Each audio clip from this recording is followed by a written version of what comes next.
Morning and welcome back to another video, and today is how do I make 1 million gold in WoW. Now just stick around and enjoy the video. Okay guys, so today how do we make 1 million gold in WoW? Basically I'm going to give you 3 different systems in order to make 1 million gold. You pick one and go. That being the case, let's get into these 3 systems. So the first system in order to actually do this is by going into your professions, and I wanted to cover professions first because professions are pretty much the bog standard in order to get a high amount of gold and return on your investments. Now obviously disenchanting is a great way in order to get gold, but that won't get you to 1 million. This is just one of those bonus things in order to get a load of gold. Now the thing that you need to bear in mind when you're actually doing this type of stuff is make sure that you have TSM. TSM is absolutely helpful when it comes to your professions, and I highly recommend these 3 professions. Now the first one is enchanting, and I am on my enchanter at this moment in time. Now enchanting is a very profitable way in order to get a decent amount of gold. Now as you can see, we can see that we can get a lot of different types of profit on different types of enchants. This can be misleading as you need to double check your sell rates on these. So obviously 0.05 for an enchantment, not a piece of transmog, is pretty piss poor, and you will be waiting forever in order to sell this. Now what the ones you're going to be wanting to do is your Tomes of Illusions. Your Tomes of Illusions still sell, and a 0.1% sell rate. This is absolutely brilliant in order to make a decent amount of gold. In order to actually learn these Tomes of Illusions is fairly simple. All I have to do is type in Tome in my enchanting, and I can pretty much make the majority of these. So we've got my Pandaria one, we've got my Cataclysm, but if you haven't got one, such as the Shadowpan one, which I don't have, you just go to your Unlearned, and it will tell you where you can actually get it from, which zone, so the Taolong Steppes, and it's Rashi the Fox, and I need to be revered with the Shadowpan in order to get this. And obviously it will cost me 40 gold, but to be honest, if you're watching this video, you're making a decent amount of gold in order to afford 40 gold for an enchant. Other than that, you can do this one, and all I have to do is go do a quest called Controlling the Elements, and it is in the zone of Deepholm for the Elemental Lord's Tomes of Illusions. But that being the case, how do we make a profit on your tomes? Now this is fairly easy in order to do, and all I would have to do is just look down for my illusions. So we got my Pandarian and my Cataclysm, so they split it up into expansion specific ones. And obviously at 0.11 sell rate for the Cataclysm one, I'm probably going to most likely make these. Now for the Tomes of Illusions, I usually just make around about 5, and I add them to my queue as such, and then I gather all my materials. And that we do have our Northrend enchanting one, and this one requires us Abyssal Shards, Dream Shards, pretty good. This one's actually a really easy one to do, because all of these materials cost really like a lot less, and that 0.1 again, that is absolutely brilliant. So I would probably double down on the Northern one and increase.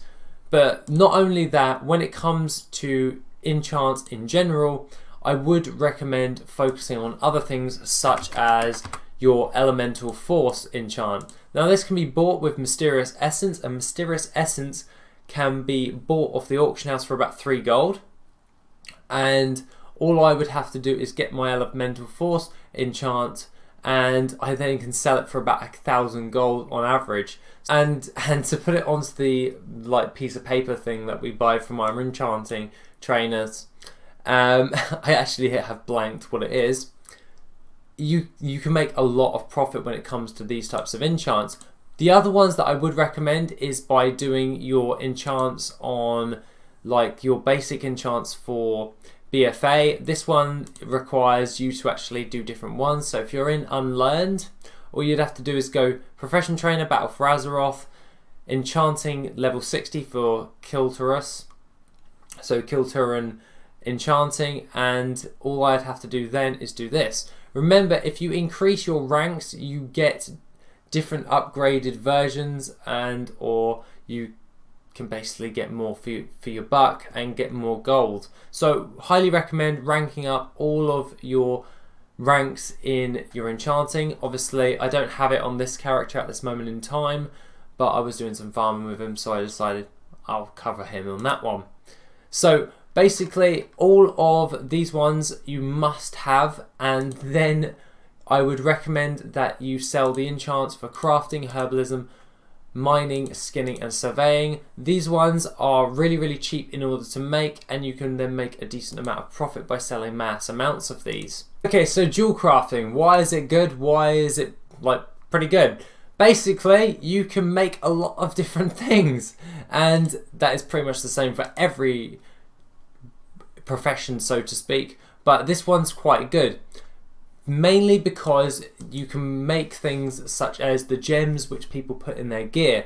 Now people would say, oh, why not go with blacksmithing? Blacksmithing does quite well. Well, at the end of the day, this is all down to personal experience, and I personally find that jewel crafting in most expansions is very profitable throughout. Now obviously there are other ones that do provide you with a lot more, and I'm not going to bash that, so to speak. Now I would say it is a lot easier in order to do jewel crafting in order to make a lot of gold without investing a 10 ton of time in order to do them. Now I would recommend actually creating the toys from jewel crafting and selling those, as they provide you with a lot of extra additional gold, and it doesn't actually cost all that much. Now being obviously 120, the world quests in Legion for the other toys in Legion stuff are really easy to do, and you can pretty much do it really fast in order to get your materials up in order to do these. Obviously when it comes to kill to rust stuff, you can make your lenses and you can sell them on and all that stuff. Obviously it requires you to have a lot of expulsum, so just do a few world quests and basically scrap them in order to get all the different types of materials, and then be able to do that type of jazz with that. But other than that, you can create things like two-handed staffs in order to sell on the auction house, but that isn't the main moneymaker. Main moneymaker for me has always been the panther mounts, and I find the panther mounts to be absolutely amazing. These guys are great in order to make a lot of gold really quickly, and I find that this is a great way in order to reach your gold cap, so to speak, as to learn the patterns only will take you about a day or so in order to get revered with the Order of the Cloud Serpents. And I have done a guide on this before covering the panther mounts and how do you craft them for really baseline cheap, and in order to make a very high profit. Even if you sell them for like 30k, you're still going to make a decent profit. That is because I have a few little tidbits in that, and I will show that video right at the end of this video in order to get you guys a head start in crafting the panther mounts if you are interested as such. Other than that, the last profession I would recommend is cooking. Now cooking, in order to gain a lot of gold alone, cooking won't get you to 1 million gold very quickly, but with those other professions, or just one of those other professions in general, this will make your sales go a lot higher. Now, if we focus on the Kilturan different types of recipes in order to actually make this buff food, so you will want to make these types of like buffs. So I usually go with like the honey glazed haunches. They give you a 70 crit strike for an hour, and I can then post those on the auction house at a decent rate.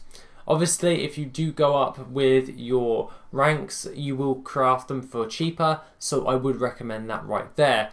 But personally, I do find that the Galley Banquet and the Bountiful Captain's Feasts sell for a lot more, as they're at a 0.3 on sell rate, and to be honest, I make these pretty much every single day, and I sell them, a lot of them, on raid night. So whenever the reset is about to happen, I then post a 10 ton of these on the auction house, and they seem to go rather well because everyone's just jumping into Raid Finder in order to get better gear and all that jazz. So so it's basically just doubling down on what works there.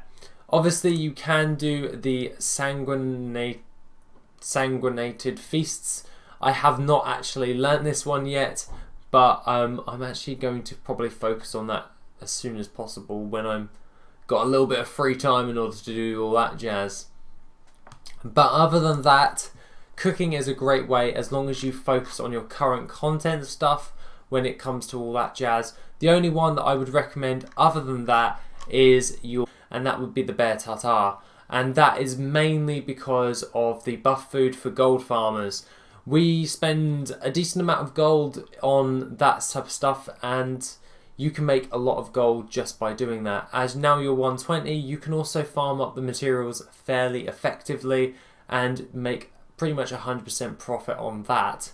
But remember, you are trading your time in order to craft this stuff. So when it comes to your professions, don't focus solely on just farming up every single material, because you're going to be a bit more time effective. So try and balance that by buying stuff off the auction house and farming at the same time in order to give yourself a little bit more time in order to do the other stuff that you want to do, or do other gold farms in general. Now, the number 3 system that I would probably go with is gathering. Now, gathering is probably the less time effective of them all, and I do this one because it is one of the most reliable though. People go with gathering professions mainly because they provide them with near on instantaneous gold, as crafting materials sell for a decent amount of gold and you can then post them on the auction house as such. Now obviously you can make a decent amount of gold just by doing old world content, herbing and mining, and you can also gain a lot of gold doing current content stuff. What I've found that if you farm up too much of the current content stuff, you will reach a somewhat of a cap, which then you will find that your gold per gathering up will not sell as fast as possible. So basically what I've come to is a gathering gold generator, and this is where I farm up around about 4 to 5 hours worth of current content or BFA stuff at this moment in time. The Vigil Hill farm, which I have covered in an earlier video somewhere, and I will link that one at the end as well. I do that in order to gather up a load of different types of current content materials in order to sell on the auction house, but once I have reached a high saturation enough, I tend to find that the auction house kind of just stalls for a little bit and doesn't give me the sales required. This is where I only do it for about 4 to 5 hours a week, and then I make sure that I go on to my either Whiptail or Ajara's Veil farm for Cataclysm herbs. You can do the Pyrite ore farm if you use my Whiptail farming method, which I have covered in an earlier video as well, which I'll probably link as well down below. Other than that, I focus on my thorium for my vanilla stuff and my dark iron ore, or I focus on the fell slate from Legion, which is really easy to do because all you have to do is go to the Broken Isles, go to Suramar, and there you go. You're pretty much golden. But other than that, I do recommend that you focus on your fell iron ore. Fell iron ore is a mid-term type of ore in order to sell in the auction house. So while you're waiting for your current content stuff to sell, you better off farm up an hour extra day or an hour every single day of your current content, and or once those 4 to 5 hours are done, so to speak, you then use those other 3 to 2 hours of old world materials in order to post on the auction house in order to gain additional gold in order to get there faster. This will provide you with all the gold you really need, and if you stick with this and don't get bored, because it is very boring once you do that continuously, then I would recommend that you will probably most likely hit your 1 million gold relatively fast, because you're selling not only a load of current content materials, but you will be gaining a hell of a lot of old world materials as well. I have actually got a gathering guide which is linked in my description down below and on my website, where it gives you a load of the baselines for the gold generator for gathering. Other than that, we have the last gold making system, and if you stuck around this long, you guys are a true fan, so give me a like and all that jazz, you know. narcissistic as much. But that being the case, guys, let's get on to the third system, which is server pets. Okay, so basically the idea of flipping pets on different servers is really easy in order for you to do. Now, what you're going to be wanting to do is by choosing your realm, so to speak. So all you do is just click your realm that you are on. So in my instance, I am on Thunderhorn EU, and this can be found here. Basically, you just go through its ABC to Z or Z and all that jazz. So we'll just pick Thunderhorn right there, and the Drudge Ghoul on my realm is selling for about 24,000 gold, and it tells me my available quantity. This is by using the underminejournal.com, and I find this to be really easy in order to use. Basically, you open up two tabs, and this is what you have to do. You check out your current price, and then you check out your mean price. If it balances out, I would recommend that this is a good investment for a battle pet. Now, I always go with the Drudge Ghoul because I find it to be one of the most reliable of the battle pets in order to gain you my money back. And what I do then is just check it up on the price. I look where I'm at with my realm, and then I just find one with a lower price for those. So the basic idea is to find something with a lower market price. So I see on the Defias Brotherhood realm that the Drudge Ghoul was going for about 13,000 gold, and there's a quantity of 10 of these on the auction house. Now, a quantity of 10 of these on the auction house with 13,000 gold, as opposed to my one, which is 24,000 gold, that is an 11,000 gold profit on top of that. So what I do then is I do either one or two things. Step one is to convert a token. So using additional gold that you have already, you can gain this by just gathering in general, or by using transmog in order to gain a decent amount of gold.